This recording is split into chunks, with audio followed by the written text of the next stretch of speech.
राज्यसभा, लोकसभा, इन नामों को तो हर कोई जानता है, लेकिन आखिर इन दोनों सभाओं में कार्य क्या है और उनकी विशेषता क्या है, शायद इसको बहुत ही कम लोग जानते हैं। आज उन्हीं के बारे में जानते हैं। नमस्कार, मैं हूं नमन शर्मा, आप देख रहे हैं वी युवा न्यूज़। 1954 में राज्यसभा और लोकसभा नाम राज्यों के परिषद और लोकसभा को संदर्भित करने के लिए अपनाए गए थे। राज्यसभा उच्च सदन है और लोकसभा निम्न सदन है।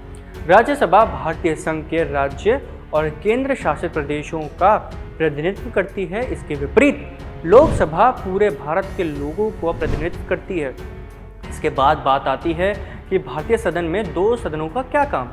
इसके भी काफ़ी कारण है। पहला ऐतिहासिक कारण, भारत में दो सदन विधायक का की अवधारणा ब्रिटिश शासन के दौरान शुरू हो गई थी।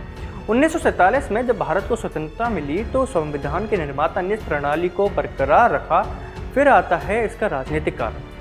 राजनीतिक कारण, राज्यसभा केंद्र के अनुचित हस्तक्षेप के खिलाफ राज्यों के हितों की रक्षा करके संघीय संतुलन बनाए रखती है। राज्यसभा ये सुनिश्चित करती है कि राष्ट्रीय निर्णय प्रक्रिया में राज्यों की भी आवाज़ सुनी जाए तथा ये संसद के निचले सदन लोकसभा की शक्तियों पर अंकुश लगाने का काम करती है।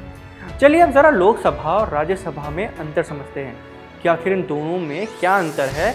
लोकसभा और राज्यसभा भारत के दो सदन हैं, लेकिन इनके कार्य संरचना और निर्वाचन प्रक्रिया में महत्वपूर्ण अंतर है। अब क्या अंतर है ये समझते हैं। पहला है संरचना। लोकसभा में ये निचला सदन है। संविधान के मुताबिक लोकसभा में अधिकतम 550 सदस्य हो सकते हैं। इनमें से 530 सदस्य राज्यों का प्रतिनिधित्व करते हैं और 20 सदस्य केंद्र शासित प्रदेशों का। फिलहाल लोकसभा में 543 सदस्य हैं। फिर बात करते हैं राज्यसभा की। ये ऊपरी सदन है। राज्यसभा में अधिकतम 250 सदस्य हो सकते हैं। इनमें से 238 सदस्य राज्यों और केंद्र शासित प्रदेशों का प्रतिनिधित्व करते हैं। बाकी 12 सदस्यों को राष्ट्रपति ही चुनते हैं, यानी 12 सदस्य राष्ट्रपति चुन सकते हैं, ये उनके पास पावर है। दूसरा, निर्वाचन प्रक्रिया। लोकसभा में आम चुनावों के माध्यम से सभी सदस्य सीधे चुनाव के द्वारा चुने जाते हैं। राज्यसभा में ये होता है कि राज्य विधानसभाओं के द्वारा और कुछ मामलों में राष्ट्रपति द्वारा नामित किए जाते हैं। तीसरा, वहीं इसके कार्यकाल की बात करें तो लोकसभा का कार्यकाल 5 वर्षों का होता है, लेकिन इसे राष्ट्रपति द्वारा भंग किया जा सकता है। राज्यसभा, इसका कार्यकाल निरंतर होता है। हर 2 साल में 1/3 सदस्य रिटायर हो जाते हैं। चौथा, संसदीय शक्तियाँ। लोकसभा में वित्तीय मामलों में प्रमुखता होती है लोकसभा की।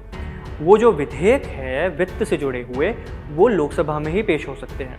राज्यसभा में समझते हैं, ये विधेयों को संशोधित या पुनर्विचार कर सकते हैं, लेकिन इसे वित्त विधेयकों पर मतदान का अधिकार नहीं होता, यानी कि जो फाइनेंशियल बिल्स हैं उन पर राज्यसभा कुछ ज़्यादा चेंजेस नहीं कर सकता। पांचवा है प्रतिनिधित्व। लोकसभा ये आम जनता की प्रतिनिधित्व करती है। राज्यसभा वहीं ये राज्यों और केंद्र शासित प्रदेशों का प्रतिनिधित्व करती है। इन दोनों सदनों का उद्देश्य और कार्य एक दूसरे को संतुलित करना है, जिससे लोकतंत्र और संविधान का सम्मान हो सके। हमने दोनों में अंतर तो जान लिया, अब ये जानते हैं कि इन दोनों की विशेष शक्तियाँ क्या हैं। बात करें लोकसभा की तो वित्तीय शक्तियाँ, जिसे हम अंग्रेजी में फाइनेंशियल पावर्स कहते हैं, केवल लोकसभा के पास वित्तीय विधेयक पेश करने का अधिकार है। राज्यसभा केवल सुझाव दे सकती है और उसमें कोई बदलाव या रोक टोक नहीं कर सकती। दूसरा, संसद के निचले सदन का अधिकार क्या है। किसी भी गैर विश्वास प्रस्ताव को लोकसभा में पारित करने की प्राथमिकता होती है। तीसरा, निर्वाचन।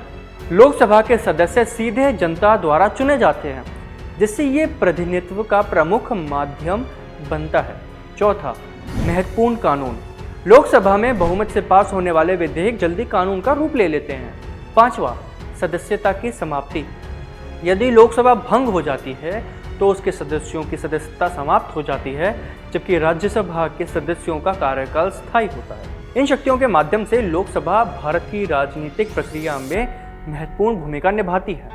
वहीं राज्यसभा की बात करें तो उसकी पहली विशेष शक्ति है संशोधन प्रस्ताव। राज्यसभा किसी भी विधेयक को संशोधित कर सकती है, हालांकि वित्तीय विधेयकों को केवल लोकसभा द्वारा ही पेश किया जाता है। दूसरा, विधानसभा के चुनाव। राज्यसभा के सदस्यों का चुनाव विभिन्न विधानसभाओं द्वारा किया जाता है। जिससे राज्य का प्रतिनिधित्व सुनिश्चित होता है। संसद के स्थायी संस्था राज्यसभा एक स्थायी सदन है, जिसका अर्थ है कि इसकी सदस्यों का कार्यकाल समाप्त नहीं होता है। हर 2 साल में 1/3 सदस्य रिटायर होते हैं। आपातकालीन शक्तियां क्या हैं ये समझ लेते हैं अब। राज्यसभा आपातकाल के दौरान विशेष शक्तियों का प्रयोग कर सकती है, जैसे राष्ट्रीय सुरक्षा से जुड़े मामलों पर विचार करना। 5वां, संविधान संशोधन। राज्यसभा संविधान में संशोधन के लिए आवश्यक विधेयकों पर मतदान कर सकती है। इन शक्तियों के माध्यम से राज्यसभा संसद में संतुलन और विविधता बनाए रखने में महत्वपूर्ण भूमिका निभाती है। इन विशेषताओं के बाद भी राज्यसभा की कुछ आलोचना की जाती है। राज्यसभा की आलोचना के कई बिंदुओं पर भी हम अब नजर डालते हैं। पहला, निर्वाचित प्रतिनिधित्व का अभाव। राज्यसभा के सदस्यों का चयन सीधे जनता द्वारा नहीं होता, जिससे ये जन प्रतिनिधित्व के सिद्धांत के खिलाफ माना जाता है। दूसरा, राजनीतिक नियुक्तियां। कई बार सदस्य राजनीतिक कारणों से नियुक्त होते हैं, जिससे योग्यता की बजाय राजनीतिक सभाओं का महत्वपूर्ण बढ़ जाता है।